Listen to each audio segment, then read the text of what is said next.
L'homme noir a été sali. On lui a collé une mauvaise image sur la peau. Pourquoi je vous dis ça? Depuis un temps, disons depuis un long moment, on a collé l'image à l'homme noir, celle d'être polygame. La polygamie, on l'a collée à la race noire, ainsi qu'au peuple noir. Selon les gens, les noirs sont des polygames, ils ont plusieurs femmes, etc., etc. Mais sachez qu'en réalité, dans les temps les plus reculés que ça, avant que viennent chez nous les colons, les Noirs ne connaissaient pas la polygamie, car ils respectaient les principes ainsi que les commandements. Ils vivaient dans la droiture, dans la justice, dans la sagesse. C'est-à-dire qu'ils ne connaissaient pas l'infidélité. Ils vivaient dans la fidélité. Et un homme n'avait qu'une seule femme, une seule et unique femme. Car nos ancêtres, avant, savaient très bien que l'unité de l'homme et la femme formait justement Dieu. Que Dieu était ces deux assemblés. L'homme et la femme assemblés. Cette dualité formait Dieu. Et donc, quand nos ancêtres se mariaient, c'était pour la vie. Et ensemble, ils avaient la notion que la terre était un lieu d'élévation. Donc, ensemble, ils s'élevaient spirituellement, l'un et l'autre, en étant conscients que les deux sont unis. Ils expérimentaient cette unité-là. Ils n'avaient pas le temps d'avoir plusieurs femmes. Ils n'avaient pas le temps d'être infidèles, car c'était des êtres très, très spirituels. Donc, par la suite, on nous a collé cette image. Mais d'où vient cette image? Depuis quand est-ce que l'homme noir a commencé à se faire passer pour un polygame? Depuis quand? Je vous ai dit, depuis la colonisation, depuis l'arrivée des colons avec leurs livres. Ouvrez la Bible, ouvrez le Coran, le Tanakh, etc. pour les Juifs. Vous allez voir qu'il y a un problème là-dedans. Que la polygamie, en réalité, n'appartenait pas aux Noirs. Mais la polygamie appartenait à ceux qui ont écrit ces livres-là. La polygamie appartenait au peuple juif, les Israéliens. La polygamie appartenait au peuple arabe. La polygamie appartenait aux Occidentaux. Regardez dans la Bible, il y a la preuve vivante là-dedans. Le roi David, le roi David, ces gens-là, combien de femmes avaient-ils? Salomon, combien de femmes avait-il? Combien de femmes avait-il? Salomon n'était-il pas polygame? Combien d'autres rois dans cette Bible, dans le Coran ou dans la Torah, sont polygames? On trouve tellement de polygames dans ce livre. Tellement de rois qui sont polygames dans ce livre. Et vous dites que dans ce livre-là, on parle des Israéliens, des Israélites, qui soi-disant, les Israéliens. Vous dites qu'on parle de vous. Et si on parle de vous là-dedans, vous avez bien vu la preuve que là-dedans, on trouve des traces de polygamie. La polygamie, ce n'est pas un concept noir africain. Ce n'est pas possible d'avoir plusieurs femmes comme ça. Ce n'est pas logique. En ayant plusieurs femmes, en réalité, la femme devient comme un objet. Et puis dans ces écrits-là, on voit des hommes qui possèdent plusieurs femmes. Plusieurs femmes. Mais vous ne verrez jamais une femme avoir plusieurs hommes. Vous, les hommes, vous vous permettez d'avoir plusieurs femmes.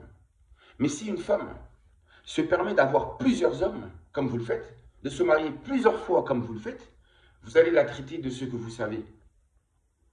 Donc, l'homme, lui, a le droit d'avoir plusieurs femmes, mais pas la femme. En réalité, c'était juste pour vous dire que ce concept-là, de polygamie, vous le trouvez même dans les écrits de ceux qui nous ont colonisés, de ceux qui ont colonisé le peuple noir. Et c'est ainsi que la polygamie, je vous dis, est rentrée en Afrique noire. C'est ainsi que la polygamie est rentrée. Parce qu'au début, les Noirs n'étaient pas polygames.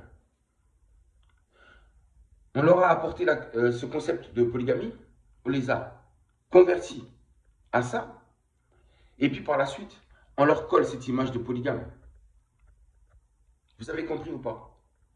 Parce que beaucoup de gens dans leur tête pensent toujours à l'homme noir comme étant celui qui a plusieurs femmes. Alors que c'est faux. Alors que ça a commencé déjà ici. Tout est parti de l'Occident. Tout est parti hors de l'Afrique, de la terre des Noirs. Et ensuite, c'est arrivé là-bas. Et ensuite, aujourd'hui, on nous colle cette image sur la peau. Vous savez, ici en Occident, il y a par exemple beaucoup de Blancs, beaucoup d'Arabes, beaucoup de Juifs qui ont plusieurs femmes. Ne le savez-vous pas? Mais de ça, vous n'en parlez jamais. Vous n'en parlez pas et vous donnez cette spécificité uniquement au peuple noir. Vous leur collez cette image sur la peau. Et en plus de ça, je le dis encore, dans vos livres, là, vous passez votre temps à rabaisser la femme. Pour vous, la femme est soi-disant quelqu'un de mauvais, celle qui apporte le péché, quelqu'un d'immature, quelqu'un de faible. Voici comment la femme est considérée dans vos livres, dans vos écrits, soi-disant étant la parole de Dieu. Et je n'arrête pas de le dire que ce n'est pas la parole de Dieu. Ce sont la parole de ces hommes-là, de ces machos qui ont écrit ce livre. Vous parlez de maturité en disant que la femme n'est pas mature. Mais vous savez très bien que la jeune fille est toujours plus mature que le jeune garçon. Une fille devient plus mature qu'un homme. Je le sais, je sais de quoi je parle. Nous les hommes, on met du temps à devenir mature. Tandis que la femme, elle devient mature très vite. Elle comprend les choses très vite. Et en plus, on donne aussi l'image à la femme d'être faible. Une créature faible. C'est faux. Il y a des femmes qui sont beaucoup plus fortes que des hommes. Tout comme il y a des hommes qui sont plus forts que des femmes. C'est à égalité. Nous sommes des égaux. Il n'y en a pas un qui est au-dessus de l'autre. L'homme n'est pas au-dessus de la femme et la femme n'est pas au-dessus de l'homme. Vous avez compris? La femme n'est pas faible. Cette image qu'on lui colle n'est pas vraie. La femme, elle tient le foyer. Elle a la force, la femme. Elle peut éduquer les enfants. Celle qui gère le ménage. Celle qui fait à manger. Elle gère tout, la femme. L'hôpital, c'est elle qui va s'occuper quand les enfants sont malades. Elle s'occupe de tout. La puissance de la femme. On ne peut pas dire que la femme est faible. C'est faux. Dire ceci, c'est un mensonge. Parce que notre monde, justement, est basé sur un système machiste, des machos, où la femme n'a pas sa place, en réalité. Et sachez qu'en Afrique, avant l'arrivée des colons, la femme avait sa place. C'était ce système qu'on appelle le matriarcat. Le matriarcat ne signifie pas que c'est la femme qui domine, mais que c'est l'égalité entre les deux. Et la femme a sa place et elle est respectée. Et elle n'est pas considérée comme elle est considérée dans mon livre, comme étant celle qui... Regardez franchement dans la Bible. Quelle histoire, quelle femme, quelle histoire de quelle femme vous a marqué? Quelle histoire d'une femme, excusez-moi, vous a marqué dans ces écrits-là? Il n'y a pas de femme prophétesse dans la Bible. Il n'y a pas de femme qui guide. On ne parle pas de la femme. Rien du tout. Elle n'a pas du tout sa place. Donc vous avez vu, ce n'est pas la vérité. Ce n'est pas la vérité. Et on doit rétablir la vérité, coûte que coûte. Et c'est ce que je suis en train de faire à travers toutes ces vidéos que je suis en train de vous livrer. Je vous livre ces choses-là, ces vidéos-là, ces vérités-là, pour pouvoir vous donner le salut nécessaire que vous avez besoin. Que ces vidéos vous permettent de réfléchir, de faire le voyage intérieur de vous-même, à l'intérieur de vous-même, de pouvoir vous poser des questions, de pouvoir analyser par vous-même.